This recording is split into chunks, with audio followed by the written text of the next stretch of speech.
Bonjour à tous, j'espère que vous allez bien, je suis content de vous retrouver sur YouTube, je suis aussi en live sur Twitch. Donc là, il y a un gros événement qui arrive, tout le monde le sait, c'est le merge qui aura lieu le 19 septembre. Si la date change, je vous le dirai, mais logiquement elle va pas changer. Donc le merge c'est le 19 septembre, donc on a 1 mois et 10 jours pour s'y préparer, donc il y a le temps. Donc no stress, nous on va étudier le sujet tranquillement, calmement, vous allez voir qu'il va se passer beaucoup de choses. Et surtout, c'était pas prévu. Donc là, il y a une cascade d'événements qui n'étaient pas prévus, qui sont en train de se mettre en place et de se démarrer pour arriver le 19 septembre. Donc je vais vous parler de tout ça et surtout je vais vous parler des risques.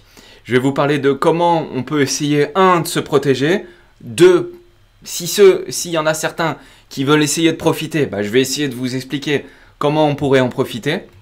Et 3, surtout de vous faire réfléchir au truc parce qu'en fait, c'est pas sans conséquence. Il y a des trucs à faire bien spécifiques pour pouvoir réussir. Donc en fait, je vais vous parler de tout ça. Mais avant de commencer, de rentrer dans le vif du sujet, je vais d'abord vous expliquer le fork et le hard fork. Parce que c'est deux choses différentes. Et je pense qu'il y a une méconnaissance par rapport à ça. Et pourtant, c'est très important de comprendre ce qui est en train de se passer pour pouvoir agir en connaissance de cause. Donc, pour commencer, ce que je vous propose, et je look les commentaires en même temps, ce que je vous propose, c'est je passe sur mon PC, je vous fais des dessins et je vous explique ce qui va se passer avec des schémas. En 2016, il y a déjà eu un gros hard fork, c'était le fork c'était le fork de ETH, justement, c'était le précédent de Ethereum qui s'est transformé en Ethereum classique, ou plutôt l'inverse, Ethereum classique qui s'est transformé en Ethereum, donc la vraie chaîne Ethereum, à la base c'était Ethereum classique, qui après a bifurqué avec un hard fork qui est devenu Ethereum, donc ça c'est vieux, on s'en fiche, c'est 2016. 2017, il y en a eu un autre, hard fork, BTC et le Bitcoin Cash. Donc là, pareil, hard fork, mise à jour, deux blockchains se continuent à vivre l'une avec l'autre de manière séparée, différente, et donc deux Bitcoin qui se séparent en deux blockchains. Donc un fork, c'est une fourchette, c'est que vous avez une chaîne qui se transforme en deux chaînes. Je vous montre tout ça, et après on va passer, vous allez mieux comprendre le truc une fois que je vous aurai montré comment ça fonctionne. Donc là, un fork. Enfin, là, je vais vous parler même précisément du fork d'ETH. En fait, on a une blockchain, ça marche comme ça. C'est-à-dire que vous avez... Alors, je vais pas le faire sur Paint. Je vais le faire sur... Voilà, je vais le faire comme ça. Donc, une blockchain, ça marche comme ça. Vous avez les blocs. Un rond, c'est un bloc, ok? Après, on passe au suivant. On fait un autre bloc. Après, on passe au suivant. On fait un autre bloc. Après, on passe au suivant. On fait un autre bloc. Et donc là, le block time, il est variable en fonction de chaque blockchain, c'est-à-dire le temps entre chaque bloc qui est inscrit sur la blockchain, il est variable. Mais le fork, ce qui se passe là pour le merge de ETH, c'est qu'il va y avoir un fork. J'ai pas dit hard fork, juste un fork. Et en fait, le truc, c'est que là, ce qui va se passer sur ETH, donc là, on a la chaîne Ethereum là, actuelle, qui va se transformer, qui va changer. Donc là, actuellement, elle est mixée entre POW et POS, et elle va devenir que en POS, Proof of Stake. Ça veut dire que la validation des blocs ne sera plus effectuée par les mineurs, mais elle sera effectuée par les personnes qui stake, qui ont les jetons. Donc il y aura des validateurs, en fait c'est une version allégée qui est censée consommer moins de puissance, donc pour l'écologie, etc. Enfin bref, je vous passe les détails politiques. Moi, je vous explique juste le fork. Donc, ce qui va se passer, c'est que là, à ce moment-là, au lieu de continuer comme ça, ce qu'ils vont faire, c'est qu'ils vont faire la mise à jour et le prochain bloc, il va se passer sur une nouvelle blockchain.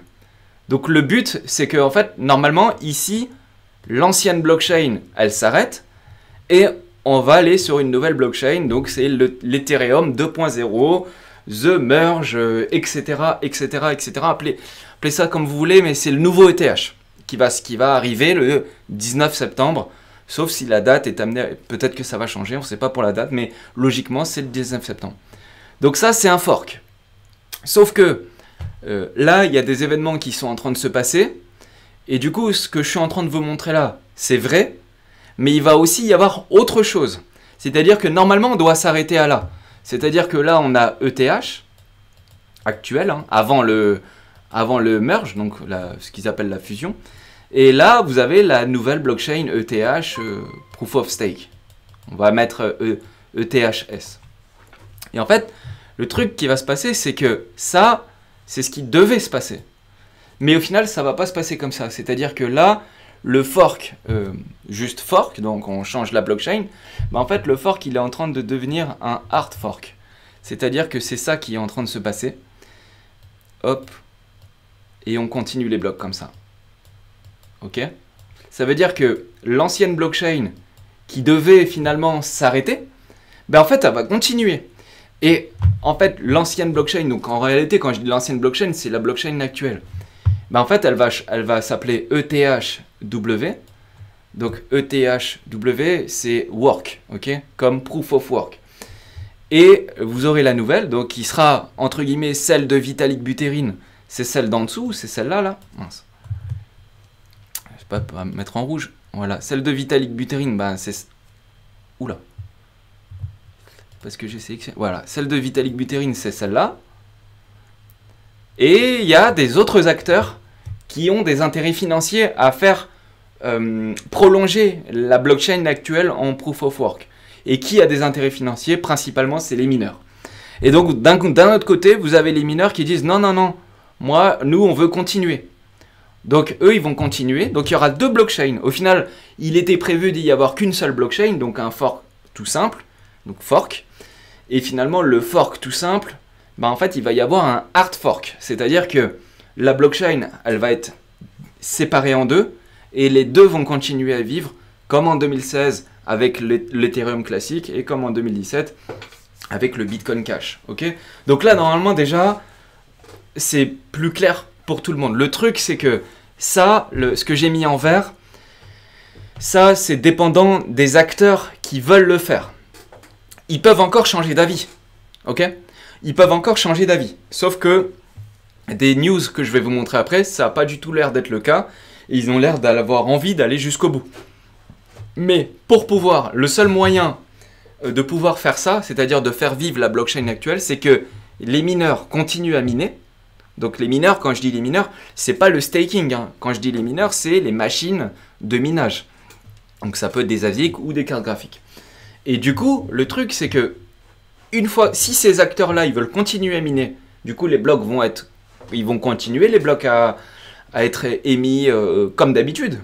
Et le truc, c'est que si en plus, parce qu'en fait, si les mineurs ils continuent, mais qu'ils sont suivis par personne, c'est-à-dire qu'aucun projet ne les suit, aucun oracle les suit, aucun plateforme d'échange pour pouvoir échanger les jetons ne les suit, dans ce cas-là, ils peuvent miner autant de blocs qu'ils veulent, mais ça ne vaudra rien, puisque on ne pourra pas les vendre.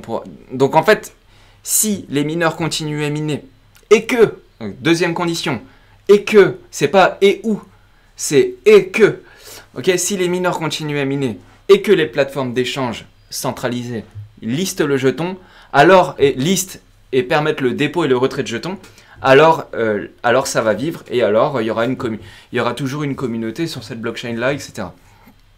À noter que je pense que ce qui est en train de se passer là, c'est beaucoup moins fort que ce qui s'était passé à l'époque avec l'Ethereum classique, puisqu'avec l'Ethereum classique, il y avait une raison derrière le hard fork, de transformer le Ethereum d'origine, de le laisser transformer, donc qui a changé de nom en ETC, Ethereum classique, parce qu'en fait à l'époque il y avait eu un gros hack avec des centaines de millions de dollars enfin, il y a eu un gros hack, bug, appelez ça comme vous voulez, mais il y a eu un gros hack et qui a engendré beaucoup de fonds. Et donc du coup, la question, elle se posait quand même, mais elle se posait quand même moins.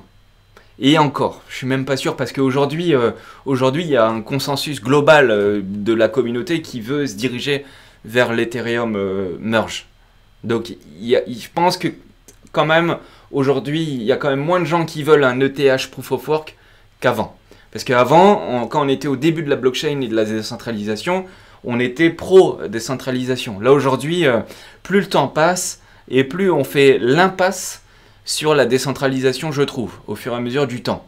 Et ça, c'est notamment lié au blockchain Proof of Stake qui s'éteignent et s'allument très rapidement, qu'on peut mettre en mode maintenance ou qu'on peut arrêter, ou qui peuvent s'arrêter d'elles-mêmes. Et du coup, la décentralisation, on en parle un peu moins au fur et à mesure du temps, je trouve. Bon, bref, ça aussi, c'est de la philosophie. Donc du coup, ETHW, ça peut fonctionner que si les mineurs continuent à miner et que si les exchanges listent en vert. Alors que l'ETHS, donc le nouvel ETH post-merge, donc l'Ethereum actuel qui va continuer sous une forme nouvelle, celle du merge, bah en fait c'est celle en rouge, et elle va être supportée par tous les acteurs. Et quand je dis tous les acteurs, ça va être les stablecoins, les applications décentralisées, les DApps, les développeurs, toute la communauté. En fait, ils vont bouger sur le nouvel Ethereum parce qu'ils veulent offrir un espace de développement qui s'améliore avec le temps, etc. Alors qu'avec le THW, on va rester sur une base. Il va peut-être y avoir une nouvelle communauté, mais peut-être qu'il y aura moins d'innovation. Voilà, maintenant, vous savez la différence entre un fork, on fait juste une mise à jour, et un hard fork, où là, il y a deux blockchains qui viennent continuer à vivre, et ça fait toute la différence. Mais en fait, si Ethereum, il se plante, là, pendant le merge, et qu'il y a des effets massifs de peur et de contagion, et qui vont devoir refaire un deuxième hard fork, mais comme je vous disais au début, probabilité 1% ou 0,5%, bah en fait, là, c'est tout le monde qui va commencer à prendre peur, et ça risque d'être un peu chaud. Donc, je vous remercie de m'avoir écouté. J'espère que ça vous a plu et que ça vous a fait comprendre des choses. Vous pouvez vous abonner et vous cliquer sur la cloche. De toute façon, nous les membres qui sommes sur le Discord que j'ai fait, d'ailleurs, j'en profite pour faire une annonce. J'avais ouvert 50 places, il y en a 45 qui sont venus. Il reste 5 places. Pour ceux qui veulent venir, nous, on sera sur le coup de toute façon sur l'airdrop. J'ai déjà ouvert un canal, on commence déjà à en parler. Avec cette vidéo, on pourra en parler un peu plus. Mais si vous voulez venir sur Discord, il est privé hein, sur abonnement et tout. Je vous mets le lien dans la description. Et en tout cas, je vous remercie. Je suis dispo sur Twitter. Et je suis content si ça permet au moins de vous y préparer. Merci à tous. Bisous. Ciao.